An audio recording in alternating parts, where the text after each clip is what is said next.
Hello everyone, আজ আমি ready করছি এগলেস চকোলেট স্পঞ্জ কেক। তো বন্ধুরা দেখতে থাকো কীভাবে এগলেস চকোলেট স্পঞ্জটা রেডি করছি। ভিডিওটা সম্পূর্ণ সবাই দেখো, দেখলে বুঝতে পারবে কীভাবে কেকটা রেডি করছি। আর সম্পূর্ণ ভিডিওটা দেখলে আমাদের এঙ্গেজমেন্টটাও বাড়বে।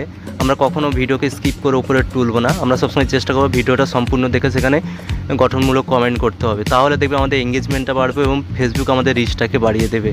তো দেখতে থাকো কীভাবে আমি এগলেস স্পঞ্জটা বানাচ্ছি। তো এগলেস স্পঞ্জ বানানোর জন্য যা যা ইনগ্রিডিয়েন্ট লাগে, যেগুলো লাগে সেগুলো আমি রেডি করে নিচ্ছি পরিমাণ মতো। তো দেখতে থাকো।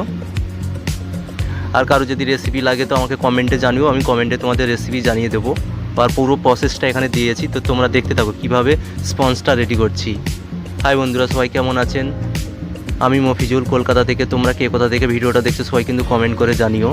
তো এখন আমি স্পঞ্জের জন্য মিল্ক নিয়ে নিলাম, তার সঙ্গে একটু পরিমাণ মতো ভিনিগার নিয়ে নিলাম। এটা আমার বাটার মিল্ক রেডি করছি, যেটা আমার স্পঞ্জে লাগবে। তোমরা দেখতে থাকো আমি কিভাবে এগুলো ইউজ করব।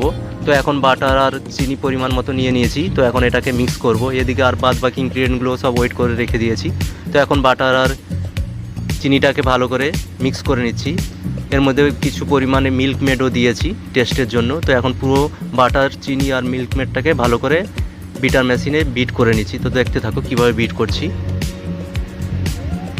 তো বর্তমান সময়ে বেশিরভাগ লোকই এগলেস কেক খোঁজে, তো তার জন্য আজ আমি রেডি করছি এগলেস কেক। একটা অর্ডার আছে, তার জন্য আমি কেক স্পঞ্জটা রেডি করে নিচ্ছি।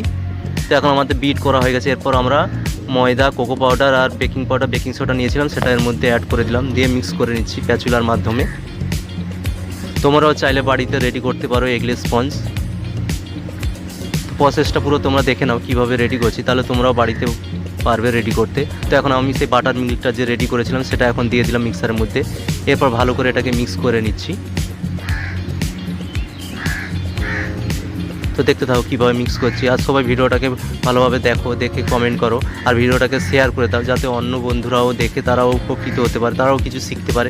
সবসময় আমাদেরকে চেষ্টা করতে হবে একে অপরের পাশে থাকতে হবে, সবাইকে সাপোর্ট করে তবে আমরা এগিয়ে যেতে পারবো ফেসবুক প্ল্যাটফর্মে। তো মিক্সারটা রেডি হয়ে গেছে, এখন আমরা বেকিং ট্রের মধ্যে দিয়ে দিচ্ছি, মোল্ডের মধ্যে। তো এবার আমরা বেকিংয়ের জন্য ওভেনে দেব। তো মিক্সারটা পুরো বেকিং মোল্ডের মধ্যে দিয়ে দিচ্ছি।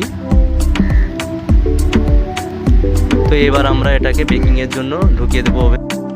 এবার আমরা মিক্সারটিকে ওভেনের মধ্যে দিয়ে দিচ্ছি, দেখুন বেকিংয়ের জন্য। তো এবার ওভেনের মধ্যে দিয়ে দিচ্ছি, বেকিং হয়ে গেলে দেখতে পাবে কীভাবে আমাদের কেকটা রেডি হয়েছে।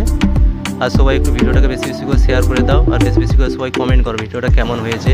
তো দেখো বন্ধুরা, আমার কেকটা রেডি হয়ে গেছে, বেকিং হয়ে গেছে। দেখো বেকিং হওয়ার পর দেখতে কেমন হয়েছে। তো তোমরাও চাইলে চেষ্টা করতে পারো, বাড়িতে রেডি করতে পারবে। তো কারো যদি রেসিপি বা কোনো কিছু জিজ্ঞাসা করা থাকে তো আমাকে কমেন্টে